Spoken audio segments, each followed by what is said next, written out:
नमस्ते। हम हमारे नए वीडियो के साथ हाजिर हैं। आज हम बात करेंगे ब्रदर वर्गीस थेकानथ से, जो कि हैदराबाद के हैं। यहाँ पे मॉन्टफोर्ट सोशल इंस्टीट्यूट के फाउंडर डायरेक्टर हैं। हम उनसे पूछते हैं उनके काम के बारे में। उन्होंने बहुत सारा काम किया है और करते चले आ रहे हैं।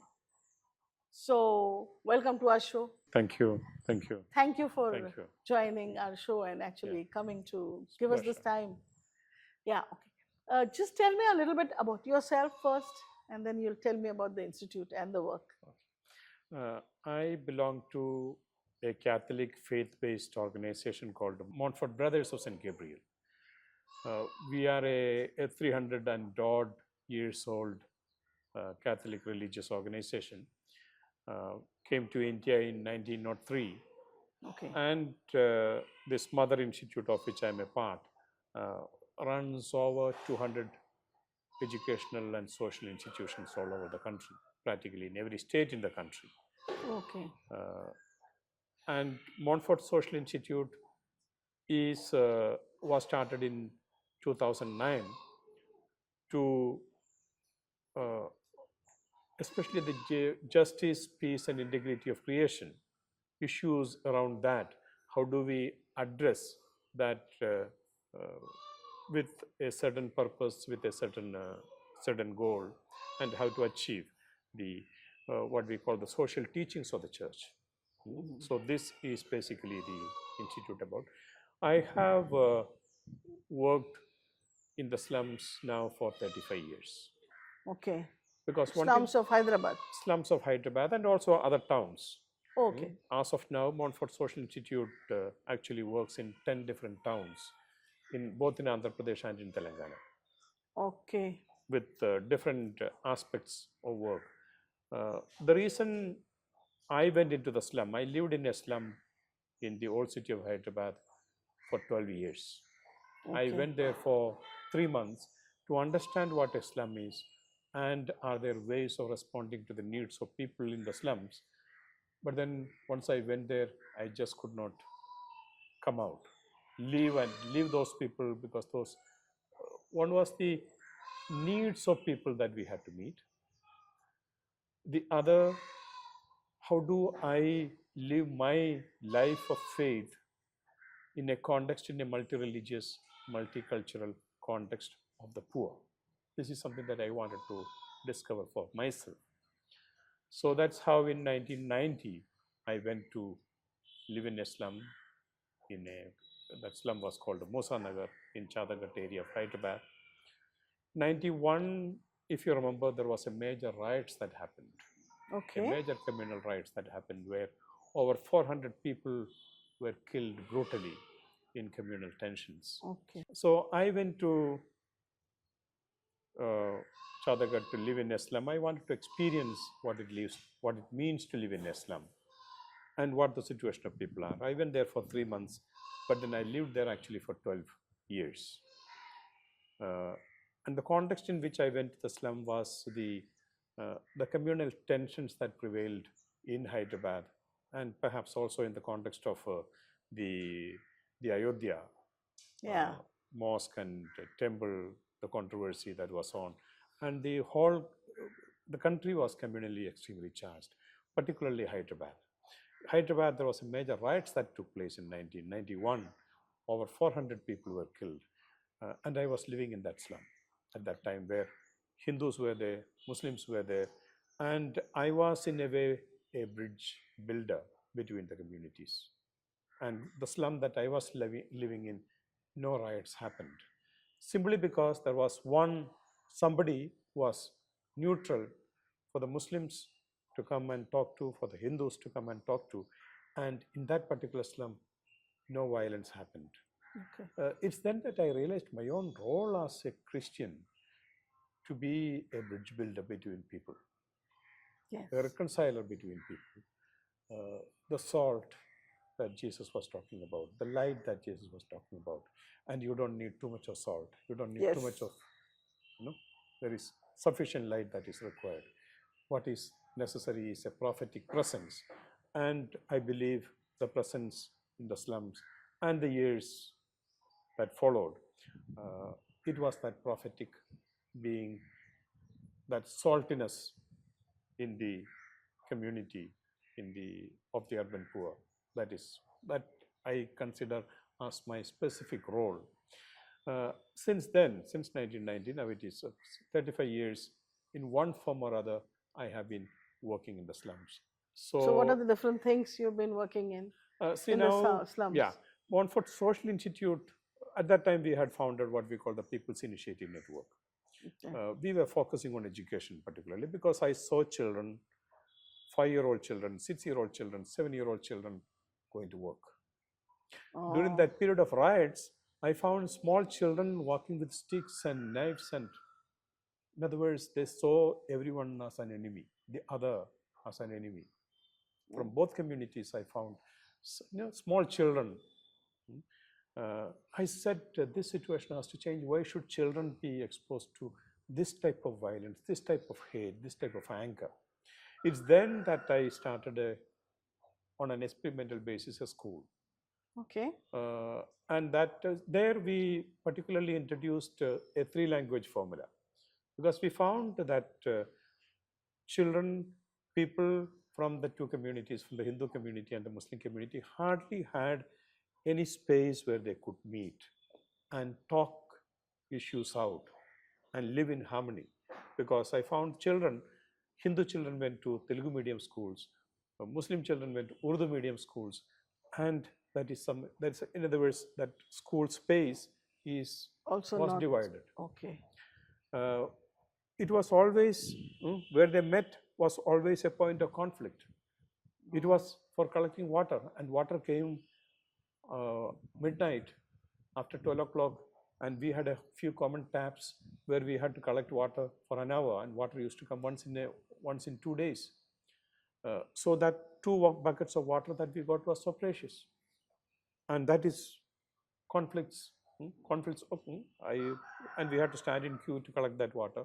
I have stood in queue to collect that water once in 2 days at midnight. So this was then spaces are so limited. So intruding into another space. So what they generally experience is spaces of conflict. Now, I was really thinking, how do we make spaces where they can meet together? Okay. And talk to one another, grow up together, and build a community of people. That is what India prides itself in its diversity, and that is our contribution. If we are talking about ourselves as a Vishwaguru, I think this is the contribution that we can make to the world, that people of different religions, different cultures, different languages, we can all live together and build ourselves together as a community and as a nation. I think this is something that is so unique, such a unique experience as far as India is concerned. And I was trying to build that space in the school that we started. Okay. So we introduced a 3-language formula. I said, everyone, Hindu or Muslim, should learn Telugu. Yes. Everyone, Hindu or Muslim, should learn Urdu. And children were they were all interested in learning English. So we started a space where people learned, and in the process of learning these languages, sitting together and talking and playing, and they built a new generation of people who learned how to live together and how to work together. So this is something. So I started one school, then the next community came and asked, you have started a school there, why don't you come and start a school in our place? So one by one, we started 27 schools at that time, all small schools. Okay. But with this objective, one is children who are working, they have the place where they should be is the school. Now, how do we provide that space? Okay. And often, if it was outside a slum, children, especially girls, the parents were afraid to send them.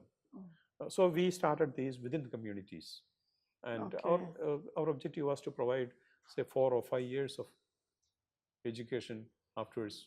So that was our Basically. So then they can go to Yeah, other they can schools go to, outside. whether they're old enough to go to government schools and things like that. So now, now it's 35 years since I started that school. There is one of them is a high school. There are other schools that are there. Many of those schools that I started at that point of time have been converted into government schools now, government primary schools and government middle schools. So, and now education has become more accessible. Culture accessible. It has come to be accepted. It has come to be something that they aim at. So this is, and we have doctors coming from those Oh my God, backgrounds. that is amazing.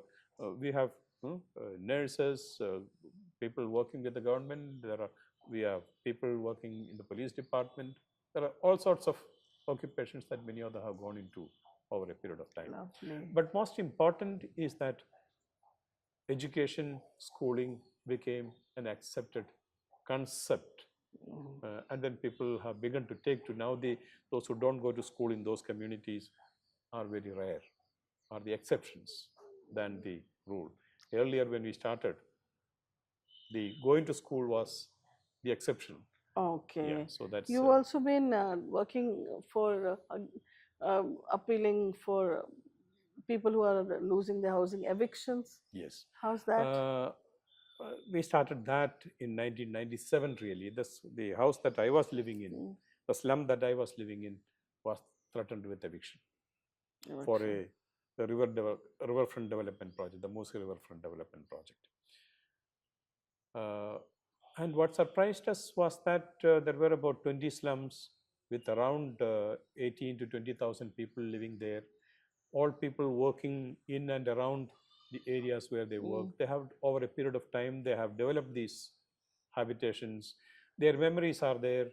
Their history is there. Everything of 60, 70 years, they have built up a culture around these slums, and their livelihood, their workplaces are around. And suddenly, they were faced with eviction. And that surprised us. We went on a hunger strike, I remember. People started, we said, why should we? And then according to that plan, those are very precious land on which these slums were located on the Moosi River, along the Moosi River. And it was planned to convert some of those lands where the slums are located into commercial spaces. They wanted to sell this land to the corporates and commercial interests. So we said, we are contributing to the city through our work. We are not just poor people, we are workers who build and sustain the city, and we have a right to this city. True. And this right to the city needs to be established, and we are not prepared to move from here. So a spontaneous movement among people who lived in those lands came, and then it came to be organized. But then what is interesting is that every new government, they started in 1997, every new government that comes up with the same project, a new plan, practically basically the same plan, but in different forms and with the different budgets and all that. Even now we are faced with the same situation with a new government here in place in Telangana. So this is something, and so that's how we started an organization called Chhatri. Chhatri means umbrella. Campaign for Housing and Tenurial Rights. That it was a spontaneous movement of people.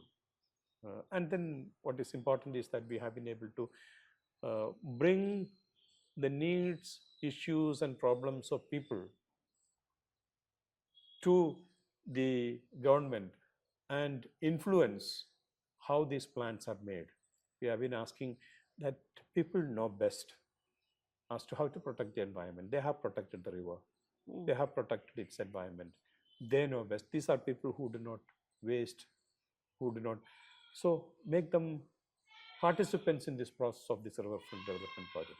It is not people or river, but it should be a plan that makes people and river. Your process been how successful you have been? The government at the moment has stopped the evictions. There was in the month of September, end of September last year, evictions of about 297 houses took place. We have managed to get proper 2 BHK housing for them, not very far away from where they actually. Oh, okay. So government has given them housing? Government has given them housing, but it's not adequate. There are so many issues are there. But then at the moment, government is willing to take into consideration the demands of people, the rights of people. And that is something, that dialogue process with the government, so that people are made participants in the city planning itself and the project planning itself. This is something that we have been able to facilitate. Oh, good, good. Okay, so tell us a little bit about other projects which you're doing. Now we work with the different sectors. The two specific sectors that we work with, one is right of people to the city, particularly from the context of housing. Okay.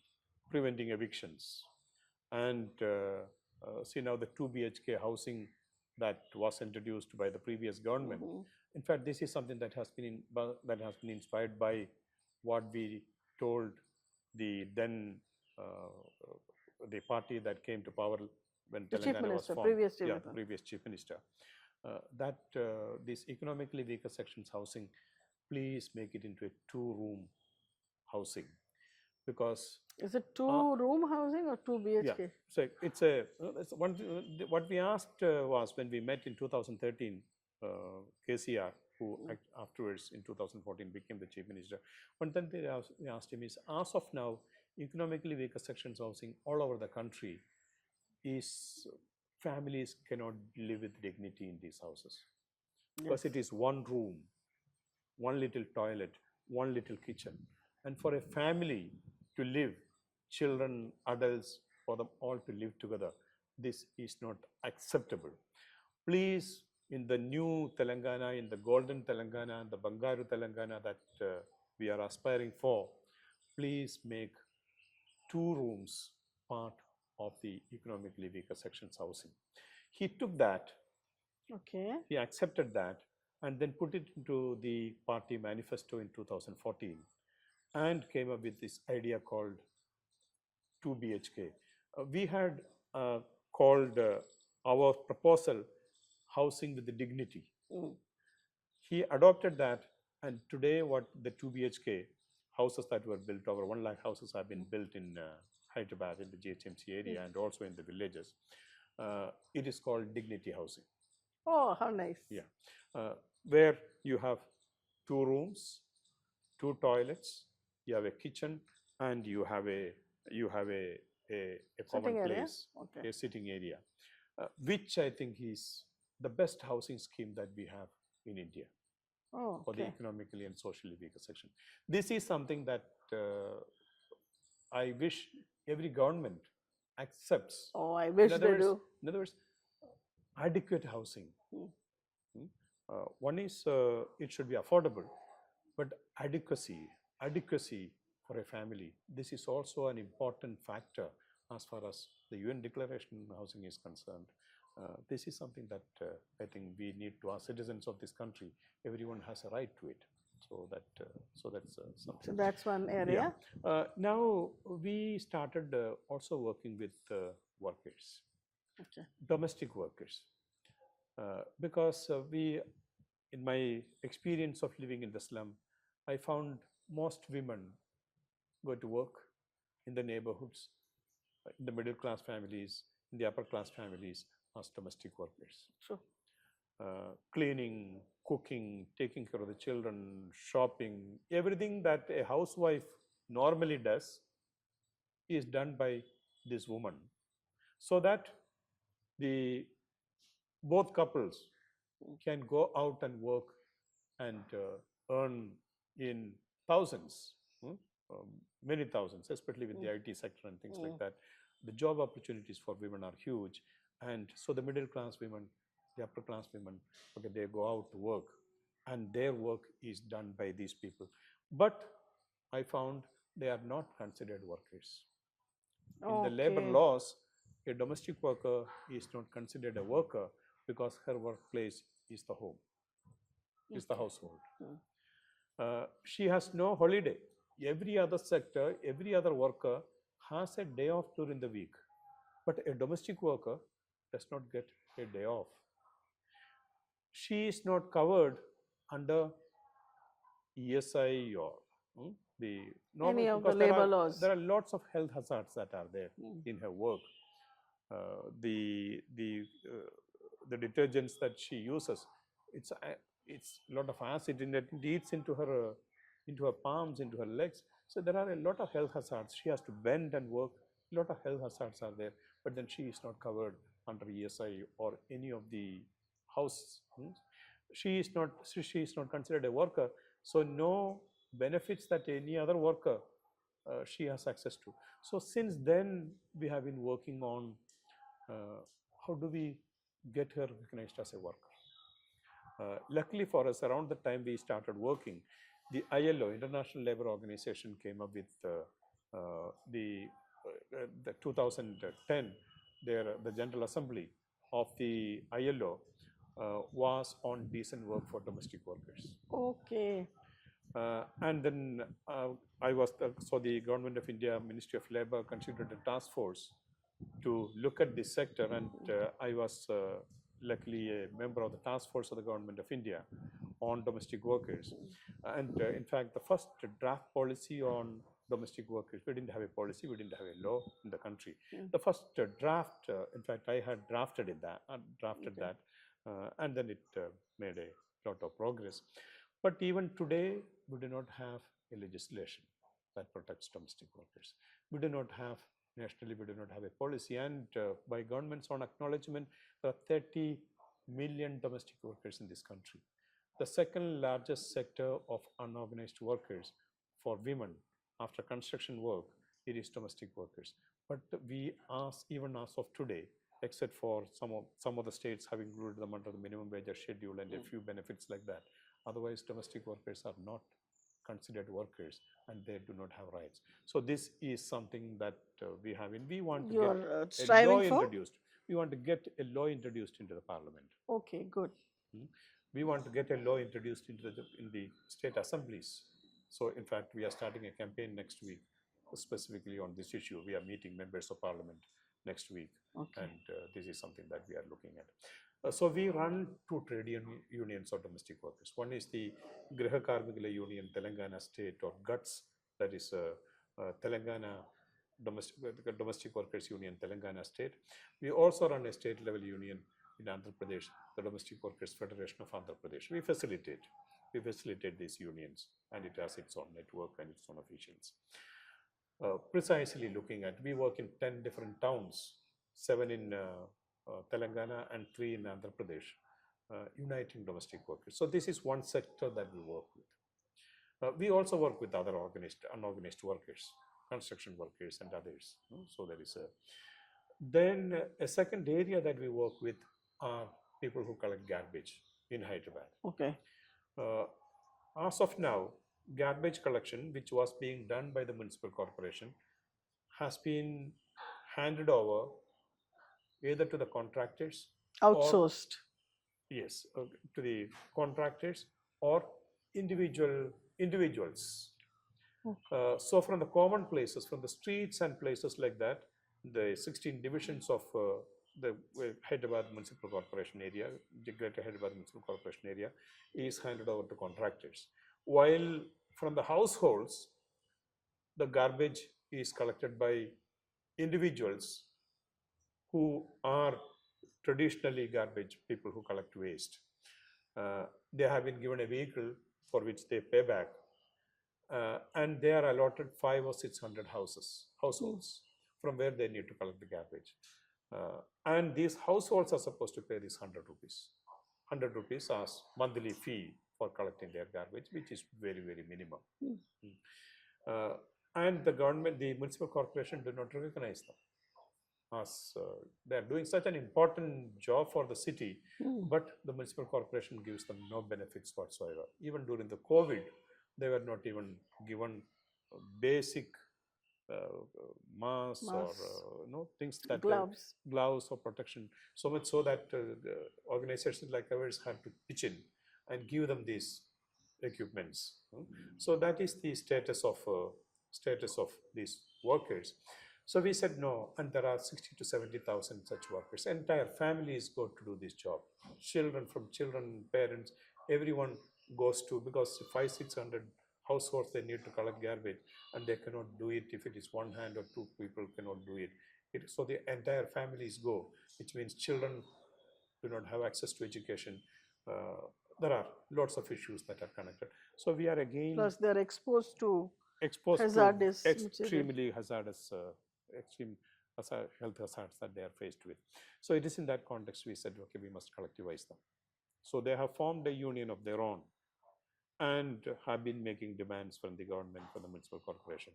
Please increase this 100 rupees. 100 rupees, what is 100 rupees? To send a parcel, half a kilo of parcel from one place of the city to the another, you pay 300 rupees, 400 rupees. They are collecting your waste, your garbage, your every day and disposing it off faraway places. Please pay them. Please pay them at least 250 rupees. Government should take responsibility for them. Give them an identity card. Give them some facilities like health and other. So these are things that the union is demanding. So this is yet another sector that we work with. We also work with the transgender community. Okay. Because transgenders, again, I have moved with the poor, the vulnerable people in so many different sectors. I've faced, I've experienced what it is to be vulnerable to the extreme. But I have not found a more vulnerable people than the transgender community. Okay. Tell me that. One is that their identity, they have no identity to call themselves. No one would employ them. Yeah. They can't go to a hospital because a doctor often do not meet them simply because they are transgenders. I had at least one case, went to a tertiary hospital and she just bled to death because the doctor in charge, the doctor responsible was not willing to meet her. So they can't use a toilet. They don't have access to a toilet. So now it's in this context, and they have to take to begging for a livelihood. They have to take to sex work for a livelihood. They're forced to do this. I have found many of them do not want to do this if they are given a work that respects their dignity, that gives them adequate wages so that they are able to live with dignity. For instance, for them to get a house, to rent a house, okay, an ordinary person, you and me, will get, say, suppose it's at 5,000 rupees, they have to pay 10,000 rupees or even more. So that's the type of harassment that they face.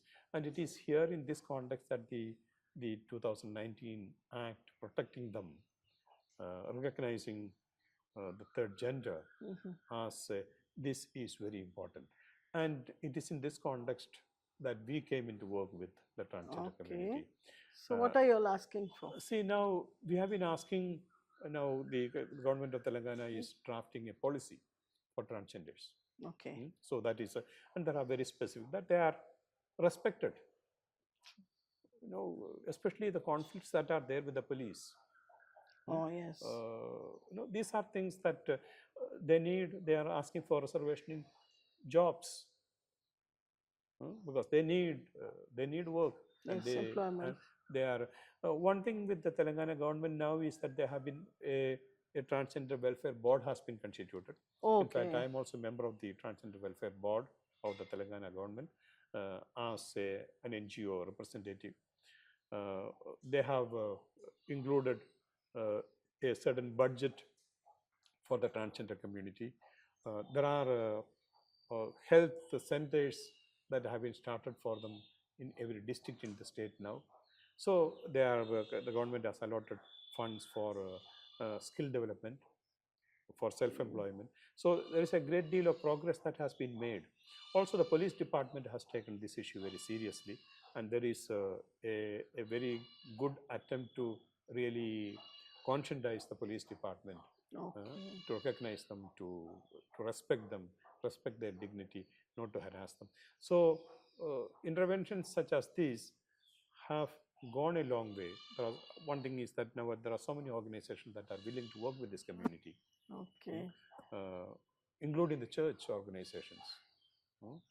The Hyderabad Archdiocese has started a department to work with the transgender community. So these are things that are, I think, very, very important steps.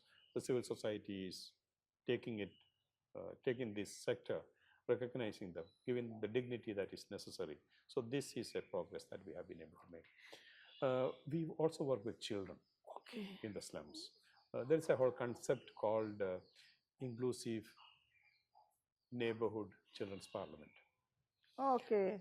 Children have tremendous potential and they have rights. The UNCRC gives them rights, but then there is no organizational processes that happen to really make them conscious of their rights, especially when they are poor, when they are in the slums. So we have started children's parliaments in different slums. 30 children in an area, in a neighborhood, come together. They discuss issues that are important for them as children and also for the community, like not having drinking water or not having lights, street lights, the stray dogs, and this is something that's so frightened about. Not having adequate housing. Sometimes they live in darkness really because the rooms, the one room, the small room that they have is so dark. There is no light, there is no windows. So these are issues, and there are so many other issues. Mosquitoes. So see, these are issues children discuss Okay. in their And parliament, then? and then they take these issues to the next level, to the maybe to the leaders of the community or to the government, people's representatives. In fact, uh, we have been taking one sustainable development goal or other for our. We have a Hyderabad City Children's Parliament, and when the City Children's Parliament meet, they take up one sustainable development goal or other for discussion. And I remember during immediately after the COVID, they took sustainable development goal zero hunger. They said during COVID we experienced hunger, and they also said that when we go to schools, our mothers go to work so early as domestic, they leave at 5 o'clock or 5:30 or 6 o'clock, so we go hungry to the school, and the only meal that we wait for to get is our midday meal, which comes at 12:30 or 1 o'clock or whatever. So we are going hungry. So one of the resolutions that they passed in the Hyderabad City Children's Parliament is that we need give us breakfast.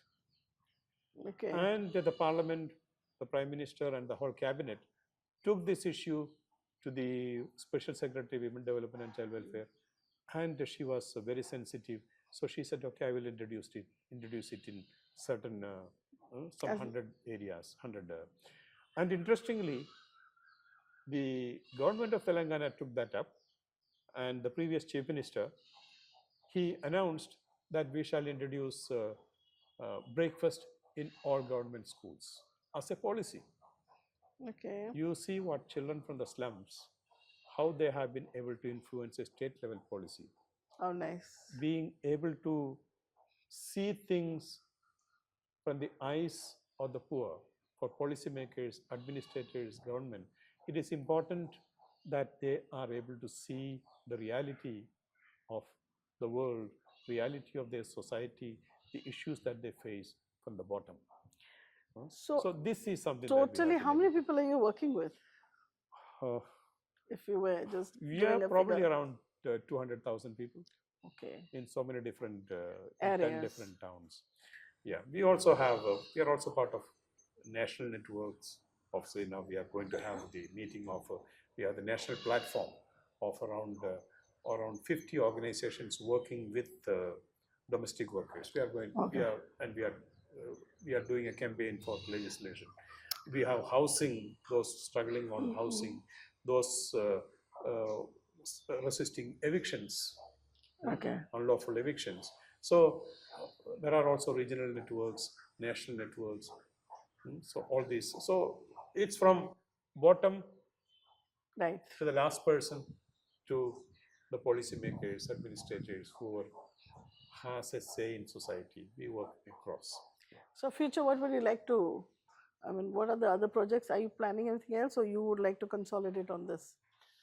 One thing is, as a principal, Montfort Social Institute, listening to our inspiration, Louis Marie de Montfort, he said, those whom the world rejects must move you the most. Any section of society that is abandoned, no one wants to work with, they must be your first priority.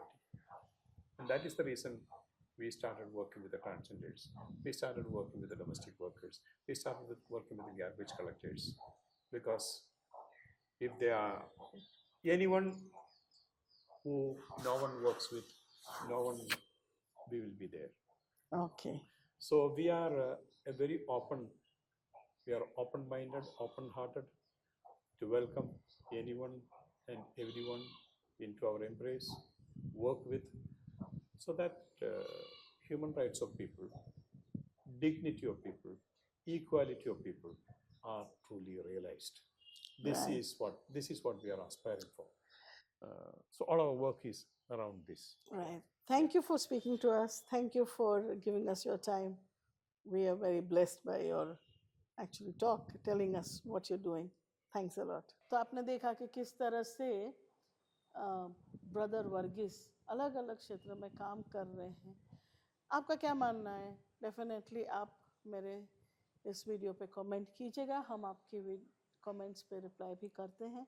जानना चाहते हैं कि आप क्या सोचते हैं, कहाँ से बोल रहे हैं. हमारे वीडियोस को लाइक ज़रूर कीजिएगा, शेयर कीजिएगा और सब्सक्राइब ज़रूर कीजिएगा. धन्यवाद.